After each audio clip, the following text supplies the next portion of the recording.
Hello everyone, welcome to dreamy journey. আমি দেবকণা। আজকে আবার একটা নতুন দিনে নতুন গল্প শেয়ার করছি। তো আজকে শুক্রবার সকাল থেকে দেখুন ঝিরিঝিরি বৃষ্টি পড়ছে, মোটামুটি ভালোই জোরে বৃষ্টি পড়ছে। আর মেয়েকে ভেবেছিলাম স্কুলে পাঠাবো, সকালে উঠে দেখছি এই অবস্থা। কিন্তু ওকে আর স্কুলে পাঠানো যাবে না। ওর রেনকোটটা ছিল, কিন্তু রেনকোট পরে আর রেনকোটটা মামার বাড়িতে রয়ে গেছে, তো সেই কারণে আর রেনকোটটাও এখানে নেই, আর স্কুলেও পাঠানো গেল না।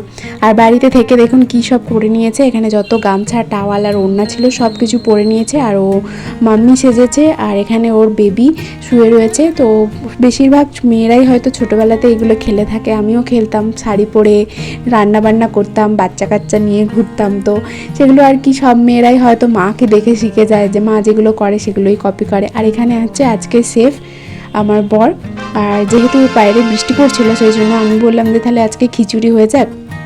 তো সেই কারণে খিচুড়ি হয়েছিল। আর আমি না খিচুড়িটা খুব একটা ভালো পাই না, সেই জন্য বরই বেশিরভাগ সময় বানায়, যতবার বানানো হয়েছে। আর আমি দু একবার বানিয়েছিলাম, কিন্তু ওই বেশি ভালো বানাতে পারে। তো দেখলাম যে এসে ও নাকি কাঁকরোল দিয়ে খিচুড়ি বানাবে। তো আমি বলছি কাঁকরোল দিয়ে খিচুড়ি আমি খাবো না। বলছে খেয়ে তো দেখবে, তারপরে না হয় বলবে যে কেমন হয়েছে। আর এখানে স্পেশাল মেনু চিংড়ি মাছ, কাঁকরোল দিয়ে খিচুড়ি হবে। আর এখানে কাঁকরোল শুধু নয়, তার সাথে অনেক কিছু সবজিপাতিও আছে, গাজর আছে, পটল আছে, আলু আছে, তো এগুলো দেওয়া ছিল। আর এখানে চিংড়ি মাছগুলো ছিল, এগুলো ফ্রিজ থেকে বার করে রাখা হয়েছে যাতে ঠান্ডাটা কাটা হয়। আর চিংড়ি মাছ দিয়েও কোনো স্পেশাল মেনু হবে ওর। আর এখানে দেখুন আজকে যেহেতু টিফিন সবই প্যাক করে দিয়েছিলাম, ভেবেছিলাম যে বৃষ্টিটা যদি কমে যায় তাহলে ওকে পাঠিয়ে দেবো। তো ভাবলাম যে টিফিন যখন প্যাক করে দিয়েছি, টিফিন টাইমে ওকে বললাম যে তাহলে টিফিনটা খেয়েই নে, এখন টিফিন টাইম হয়ে গেছে, এখন একটুখানি খেলা থেকে বিরতি নিয়ে টিফিনটা খেয়ে নাও।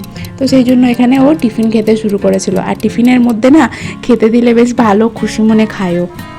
তো ওকে এখানে কেক দিয়েছিলাম আর কলা দিয়েছিলাম, কেকটাও খেলো না, কিন্তু কলাটা খেয়ে নিয়েছে। যেহেতু আগে কিছুটা খেয়েছে সকালবেলায় আমাদের সাথে, তো সেই জন্য আর কলাটা শুধুই খেলো আর কেকটা খেলো না। তো ওদিকে খিচুড়ি তো হয়ে গেল। আর এইদিকে বর যেহেতু অফিস যাবে, সেই জন্য ওর জন্য একটুখানি স্যান্ডউইচ বানাবো আর আমিও খাবো।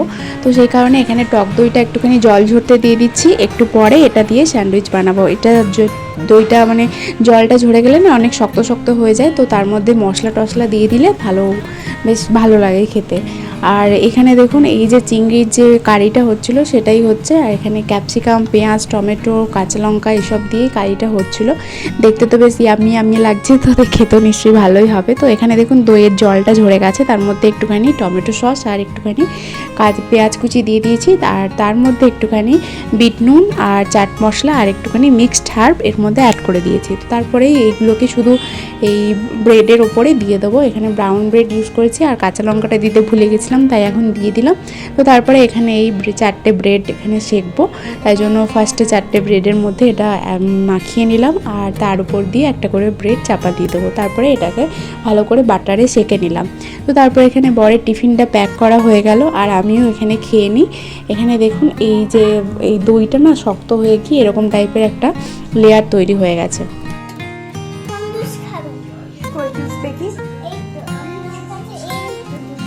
এই জুসগুলো আছে, কি কি জুস আছে, কি কি ফ্লেভার আছে, কি কি ফ্লেভার আছে, কি ফ্লেভার আছে?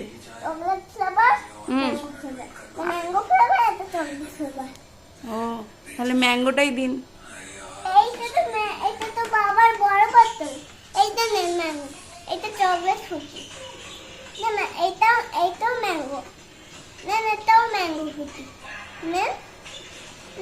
এটাও ম্যাঙ্গো ফ্রুটি, ম্যাঙ্গো ফ্রুটি।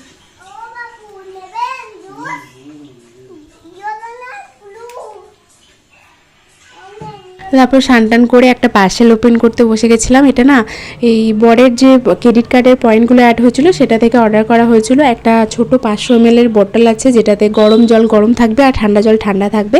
বেশ ভালোই হয়েছে বোতলটা, দেখতে বেশ সুন্দর কিউট আর প্রচুর ভারী ছিল। তো যাই হোক, আজকের ভিডিওটা এখানে শেষ করছি, আবার দেখা হবে পরবর্তী ভিডিওতে। সবাই ভালো থাকবেন, সুস্থ থাকবেন। আর যদি ভিডিওটি ভালো লেগে থাকে তাহলে অবশ্যই একটা লাইক করে দেবেন। টাটা।